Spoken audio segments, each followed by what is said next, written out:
Today, on The Truth About Food, I can't believe it's not olive oil. Extra virgin olive oil is a product with extraordinary properties and has been deemed good for our health. Extra virgin olive oil is one of the healthiest fats we can use on our dishes. It's not just utterly delicious, but it also improves our health, being low in saturated fats and high in omega-3 fatty acids, which contribute to reducing the risk of heart disease. Some studies also claim it could help prevent some forms of cancer, improve digestion, and reduce cholesterol. Olive oil is also very different from other seed, vegetable, and cooking oils as it is rich in antioxidants and polyphenols, compounds that facilitate the cardiovascular function. However, several brands cut olive oil with other cheaper oils and chemicals to increase their profits, compromising the quality of this precious food. Companies have other tricks too. For instance, beta-carotene is often added to fake oils to make them look and taste more like the real thing. Fraudsters also add chlorophyll for color to make fake oils look like real olive oil. Not only are we being swindled, some of the oils used in place of olive oil are unhealthy, inflammatory oils that many of us are trying to avoid. Some of the oils used to cut olive oil include sunflower oil, canola oil, soybean oil, and nut oils such as hazelnut and peanut oil, which can be extremely problematic for those with nut allergies. Journalist Tom Mueller is a researcher of the industry and author of the book Extra Virginity, The Sublime and Scandalous World of Olive Oil, and is also behind the website Truth in Olive Oil. Tom Mueller estimates that half the oil sold as extra virgin olive oil in Italy and 75 to 80% of the olive oil sold in the US does not meet the legal grades for extra virgin olive oil. He claims that fraud was an issue as far back as ancient Rome. Within the last few years in Italy, authorities confiscated more than 2,000 tons of fake olive oil and launched an investigation into 7 of the country's leading producers.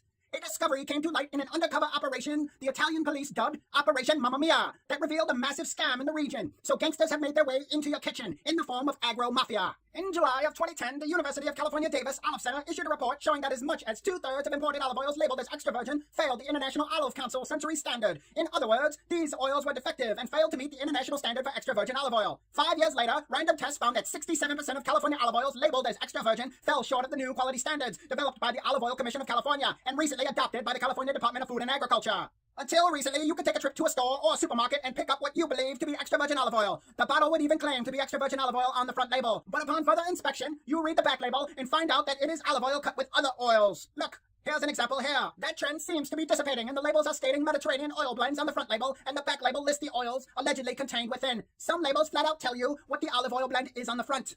A wrinkle for American consumers is the lack of federal regulation and enforcement. There is no specified federal standard or law defining extra virgin olive oil like there is for organic food. The USDA's olive oil grades aren't mandatory for producers, and the FDA until recently wasn't going after counterfeit oil. On the bright side, Congress recently called on the FDA to begin testing imported olive oil. The impetus was a concern over olive oil containing seed oils that are potential allergens. Now, how does one discover if the olive oil is an imposter? First off, it is labeled bottled in Italy. Some brands label oil with bottled in Italy to make you think it's true Italian olive oil. The term bottled in Italy explains where oil is packaged, not where the olives were grown and pressed. It's not the same as made in Italy. If it says bottled in Italy, Italian olives were probably not used. Italy imports, packages, and exports oils to other countries, so the label bottled in Italy means very little. Second up, country of origin is not listed on the label. The country of origin should be listed on the label, but you can't always rely on this either. Cheap oil is often mislabeled. Can't find a country of origin on the label? The olive oil is likely an imposter. And thirdly, it's ridiculously cheap. Olive oil mixed with cheaper oils is generally less expensive. Real quality olive oil is generally more expensive. However, fake oil can masquerade as the real thing, including price, so that is tricky as well. Avoid any olive oils labeled virgin, light, pure, or just olive oil. So that begs the question, how does one find good quality olive oil? First up, you check the packaging. Olive oil should be stored in glass or metal containers to maintain its integrity and freshness. Exposure to air and light, as well as poor storage practices, lead to oxidation and rancidity, which can be detrimental to your health. Consequently, olive oil stored in plastic bottles is likely not high quality. Companies who are producing real quality oil know this and use opaque glass or metal bottles.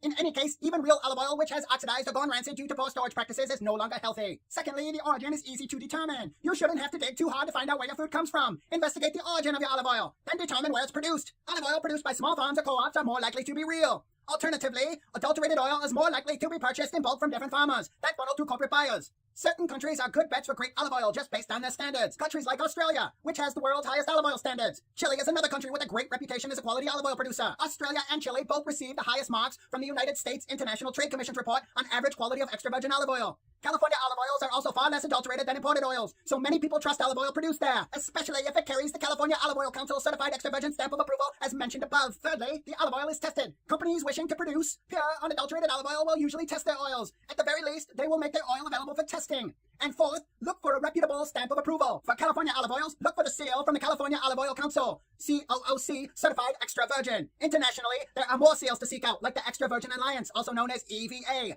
The North American Olive Oil Association, also known as NAOOA, also tests member samples and marks qualifying projects with a NAOOA certified oil stamp. International Olive Council certification is another good stamp to look for. Organic certification can, but does not always, offer further assurances of quality. Fifthly, learn companies' production practices. Learning how oil is produced is just as important as knowing where oil is produced. For this reason, you can call companies and ask, is the oil made from young olives? Does it come from a small farm? Is it mass-produced? Is it bottled near where it is made? How is it transported? What criteria is used for selecting olives for oil? How soon after harvest are the olives pressed? And finally, you can do a taste test. Real olive oil should have a strong, clean flavor. Conversely, bland or musty tasting oil is likely rancid, fake, and or adulterated. If you can find a local olive oil tasting event, attend and find out for yourself. There is no better judge of good olive oil than an olive oil connoisseur. And don't fall for the olive oil refrigerator test. This has recently been debunked by the Olive Center at University of California, Davis. The Olive Center conducted a study. They refrigerated 7 samples, including 2 extra virgin olive oils, a regular olive oil, a canola oil, a safflower oil, and 2 blends. Some samples showed minor congealing at the bottom of the bottles, but none solidified completely. Never forget that knowledge is power. In this case, being a knowledgeable consumer is powerful for your health. Here are some good resources to add to your knowledge base. Now get out there, get learning, and get healthy.